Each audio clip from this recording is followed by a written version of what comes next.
Hi, and welcome to the Point Being podcast, or video podcast, as the case may be. I'm Sarah Garrett Gasson, our editorial page editor at the Arizona Daily Star. We're joined here today by Eddie Celaya, our opinion writer. How's it going, folks? I'm playing Alice here. And he's our podcast producer, David Fitzsimmons, our cartoonist and columnist. Here for valueless input. And we have a special guest today, Mayor Regina Romero, major important guest, Mayor Regina Romero, Mayor of Tucson. Thank you for joining us. Thank you for inviting me, Sarah, and I appreciate being joined by Eddie and Fitz, and I'm ready for a really good conversation. It's going to be fun. Excellent. I think the first question, Eddie, you were talking about, the deadline that's coming up. Yeah, I mean, I figure that's the first thing we'd want to definitely talk about. I think most people are aware that Governor Doug Ducey's kind of stay-at-home order ends on April 30th. That's this Friday. If he chooses to just let it expire, or he decides to extend it in a way that you don't think is commensurate to what we need here in Tucson, what do you plan to do? Well, my emergency declaration also expires April 30th, and I did that so that I could stay in concert with the executive orders put out by Governor Ducey. I wholeheartedly want to work with Governor Ducey on doing the right thing. I want, as I see the value in having a statewide directive, I do. But I maintain, and we should all maintain, that we should follow science, right? And what science is telling us, and what the CDC guidelines put out regarding how to phase in reopening the economy. I, just like everyone else, am very concerned about our economy. I want us to come back. I know what this is doing to hurt small, locally owned businesses. Mm-hmm. And so I take that very serious. But at the same time, this virus is deadly, and it's killing off Arizonans, it's killing off Tucsonans, and we have to use the guidelines that we have in front of us. Both the CDC put out guidelines on how to reopen, and the Pima County Health Department put out really good guidelines to meet certain criteria that will give us guidance on how to open. Part of that criteria is the disease criteria, right? Having 14 days of decreasing positive cases. Do we have 14 days of decreasing COVID-related deaths? Are we seeing a 14-day decrease in symptomatic cases? We haven't. And that's not going to happen in 2 days. And so as much as I want to stay in concert with Governor Ducey's executive orders, because I see value in that, that is not happening in 2 days. Another thing that is concerning me a lot is that when the crisis first started, the governor's office was reaching out to mayors across Arizona to give us information, to share knowledge, and to get our feedback. That was happening every day for at least 3 weeks. Then most recently, he moved those daily meetings to twice a week. And then starting last week, he stopped communicating with the mayors throughout Arizona, and that was a platform where the mayors would hear information as to what was happening, what plans they had, but they also gave us an opportunity to ask questions, to give input, and we haven't been doing that in the past week and a half. And so we're 2 days off from that April 30th deadline, and I, as the mayor of Tucson, still don't know what plans he has. So it's very concerning that we're 2 days away from an executive order expiring, and we still don't know the plans of Governor Ducey. Do you Well, then plan to extend your emergency order, whether or not the governor does the same at the state level? I would advocate for the governor to, he just announced a testing blitz that he wants to do throughout Arizona. I believe it's 60,000 tests throughout Arizona in the next 2 to 3 weeks.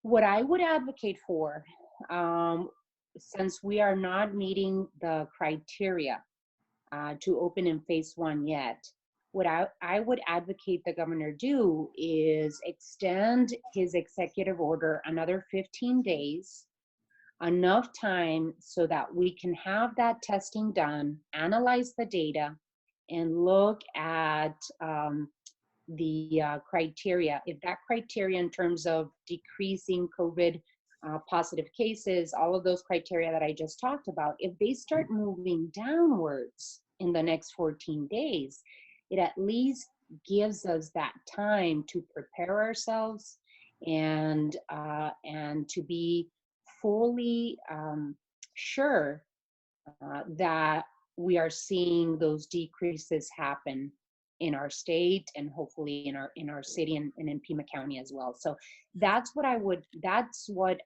want to advocate for, because it is very concerning that the spread is continuing.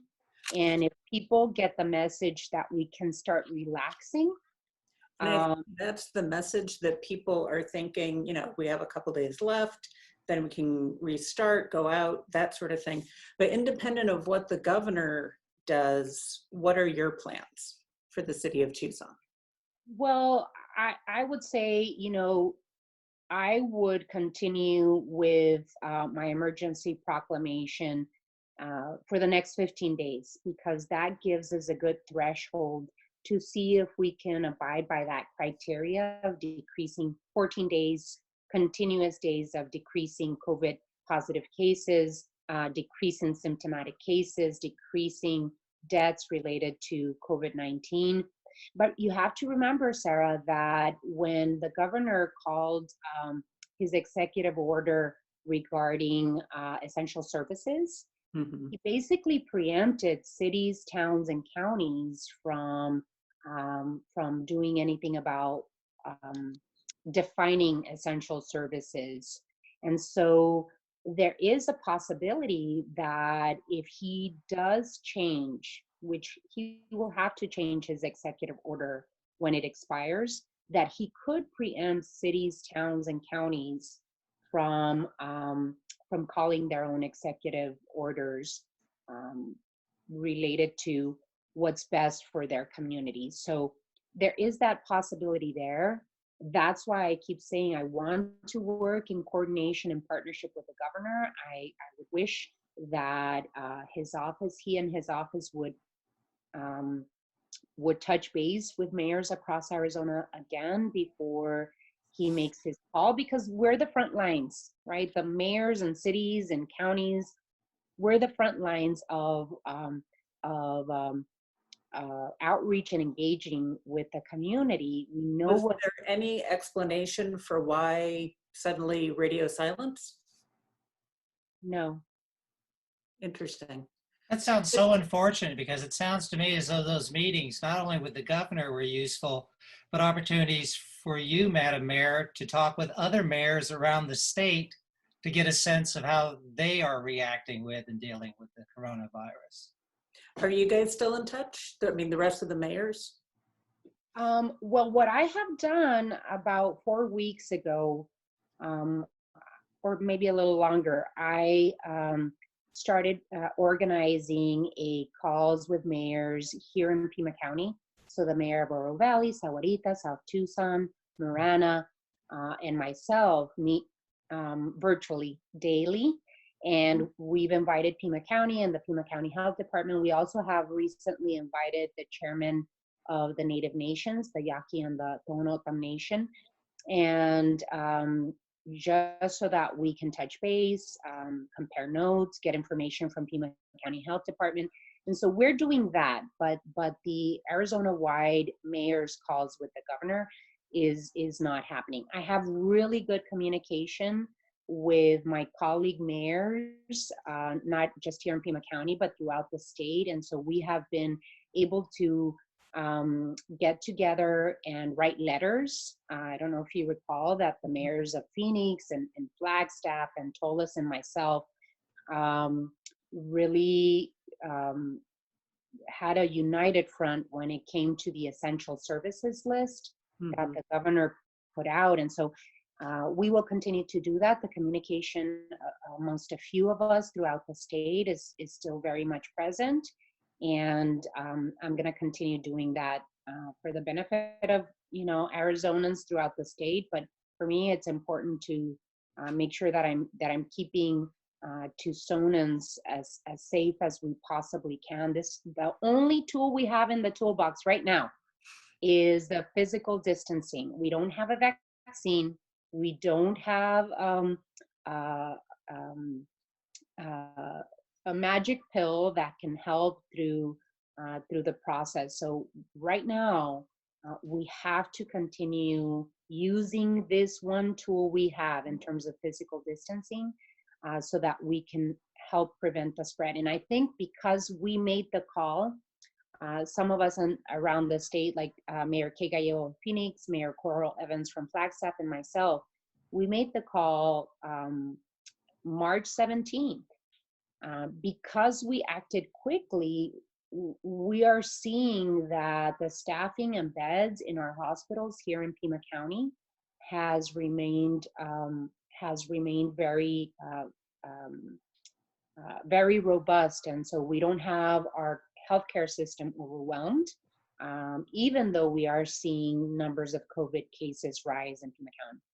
Do you think that is, because I'm reading letters to the editor, the communication that we receive, it's sort of like proving a negative in the terms of things aren't happening. So then you get people thinking, oh, well, it's not that big a deal. Everything's fine. We can just go back to normal. The hurricane didn't hit us.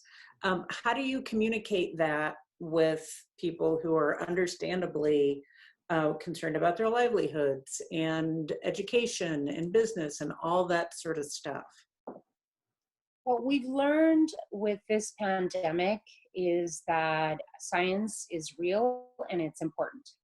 And that what scientists and epidemiologists throughout the world are telling us is that the physical distancing is what is controlling the spread from continuing to happen. And so for Tucsonans and Pima County residents that are concerned, I am concerned. I'm very, very concerned about our economy, our locally owned small businesses. I am very concerned about the livelihood of residents in Tucson. But what we also know is that this particular pandemic is hitting our economy hard. And if we don't continue to control the spread, since we have no vaccine, it will continue hitting our economy. And so if we relax, it's a false hope, right? It's a false hope that, oh, look, our hospitals are not overwhelmed. We have enough ICU beds. The reason we have enough ICU beds and ventilators and hospital beds is because we have taken this stay home approach and physical distancing approach. And so if we don't continue using this tool, then the spread will continue into the fall and winter, and our economy will continue to suffer, because if we let loose too quickly, then that spread will continue. We might have to make another call in the future, in the fall and the winter, where we have to again stay at home and start closing up things again. And we don't want to do that. Madam Mayor, I have a question. I assume that you're talking with people much smarter than myself about the future. And in my mind are Tucson institutions that feel too beloved to fail, like El Casino Ballroom, Huero Canelo, the Rialto, the Fox, the Jazz Festival, Gem and Mineral Show. What do you think the spring of 2021 will look like? And what can the city do to soften the pain for those kind of institutions?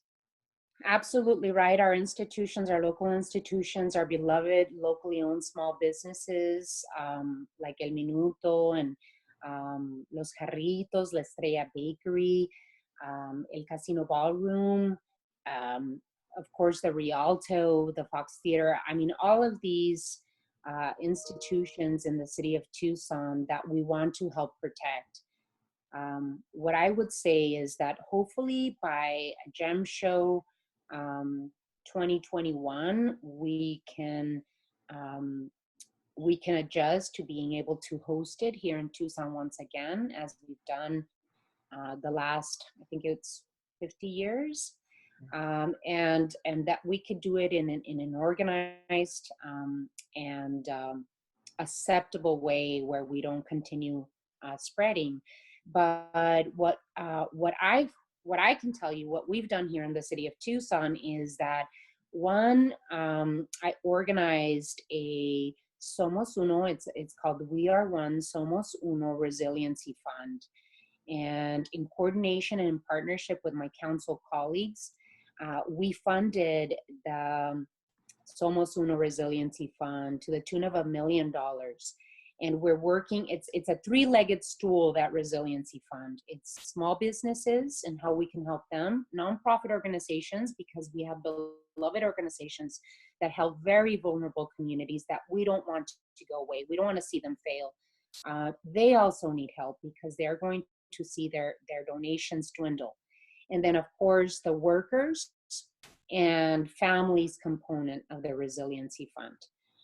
Those domestic workers, day laborers, restaurant workers, hotel workers, gig economy workers, we've got to help them really be resilient throughout these trying times. And I'm fundraising, and we're looking at the possibility of how we can fund the workers and families piece. On the small business component, we are working with the Business Development Finance Corporation, the City of Tucson Industrial Development Authority, the Pima County Community Investment Corporation, many other partners, and the Tucson Metro Chamber to distribute 0% interest loans to locally owned small businesses.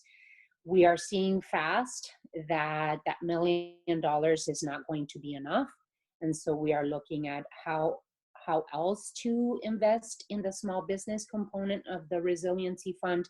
I'm also putting together an economic development advisory council that will be representative of experts at Eller at the University of Arizona, restaurant owners, workers, small business owners, hotel and entertainment industry, and moving on, giving me advice, and the city council and the city manager advice on policy that we can work on quickly to help lift off our economy in the near future.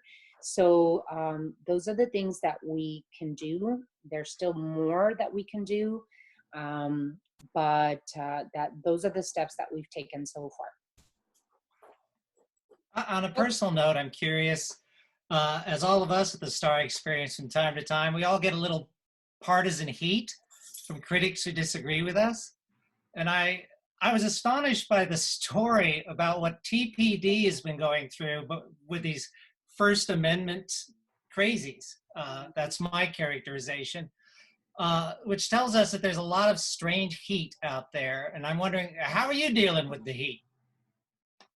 Very well, actually. I think that the majority of input that I've been receiving on my social media platforms and through our email at the mayor's office is that we've taken the appropriate and right steps to protect our community, and lives are not something that we can play with. And the calls that I've made have not been because it's politically opportunistic. You know, it's not a political game here. It's about coordination, working together. And I want to continue doing that with Governor Ducey, with Pima County Health Department and Pima County Board of Supervisors, because it's not about who makes the call first. It's about making the right call for the residents of Tucson. And so, you know, I've been in politics for more, not just as an elected official, but as a public servant, as a community activist for the last 25 years of my life. And so I know that for one reason or the other, people are not going to like me. But as long as people keep voting for me and I am clear, I'm transparent with what I want for our community, then, you know, there's always going to be the naysayers. There's always going to be the people that hit you for one reason or the other, don't like you for one reason or the other. And I just have to keep on trekking forward so that we can work on for the benefit of everyone in Tucson, not just those that vote for me or like me, but even those that insult me on social media. Yeah. On a very personal note, quickly, I want to share with you my sorrow at the loss of our friend, Supervisor Elias, Thank a you so great much. soul.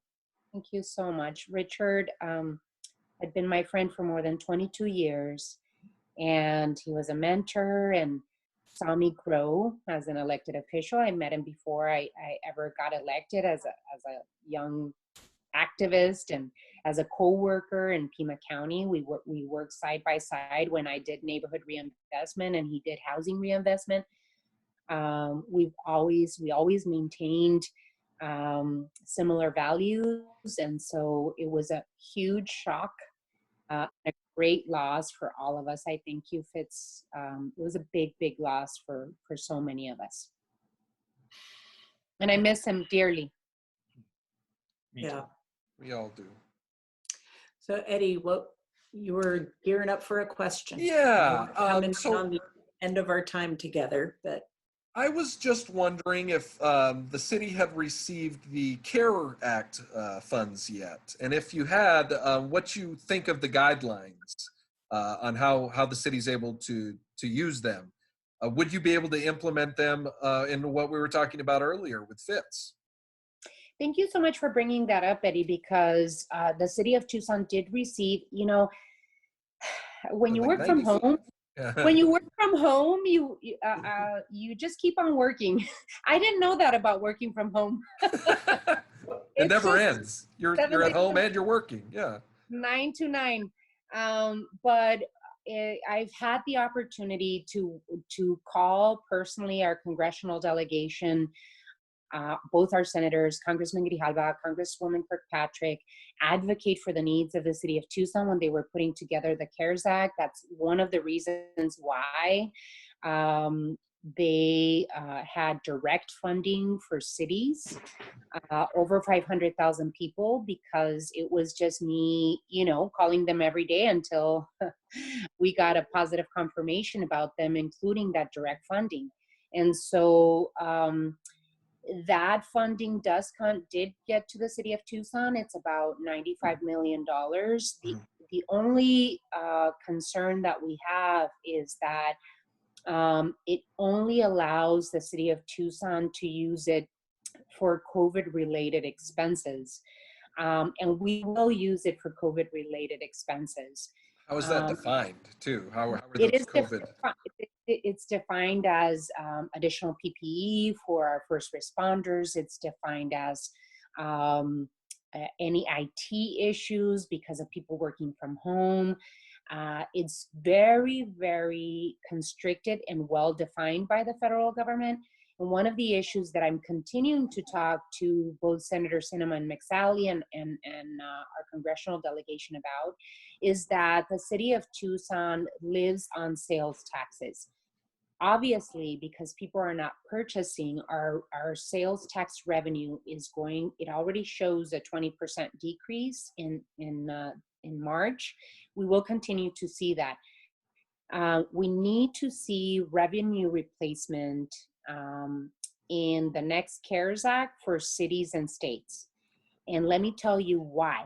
Because police, fire, parks, a lot of the road repair that we see, water services, trash services, all of these services are funded through sales taxes. And we need our own paycheck protection program as cities. Not just because we want to keep employees employed, but because we want to keep as close to we possibly can the services that we provide residents in our community. And so there are many cities across America that are already talking about layoffs and furloughs. And if the city of Tucson starts to do that, then we are only adding to a bad economy. And so, and at the same time, we're diminishing services to Tucsonans. And so I will continue to push our congressional delegation to advocate for revenue replacement for cities and states.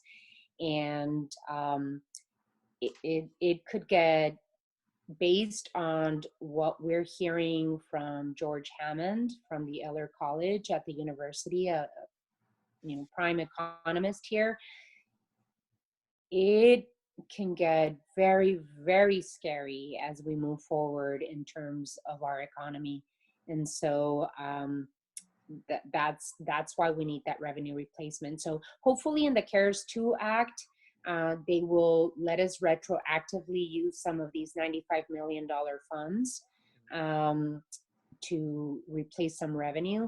But in the meantime, we are using that money to take care of our most vulnerable residents, helping with our homeless community, making sure that the spread is not happening there. It's a very vulnerable community with a lot of potential for spreading COVID-19. So you've heard that we're providing hotel rooms for the homeless community.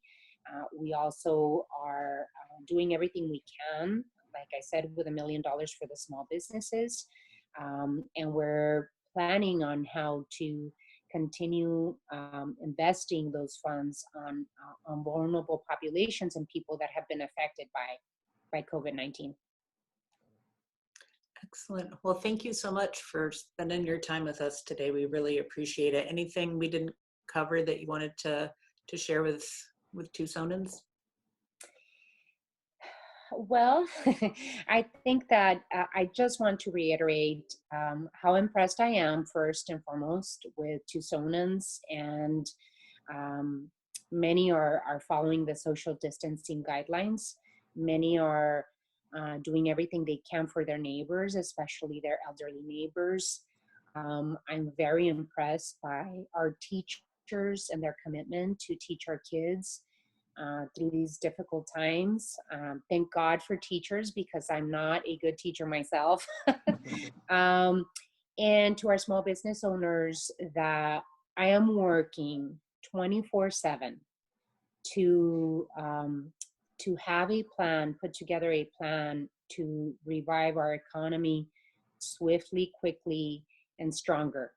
And I do not take for granted the sacrifices that each and every resident in the city of Tucson is making to protect each other and our families. And so I am working 24/7 to look at economic development policies that will help as soon as we possibly can start moving to a phase 1 approach, a slow approach to reopening our economy. But I'm looking at everything we possibly can do in terms of policy to help families and workers, to help nonprofits and small businesses come out of this stronger. So I thank you all for the platform, giving me a little bit of time. And I appreciate your hard work, because I know that the Arizona Daily Star employees are also going through a difficult time in terms of furloughs.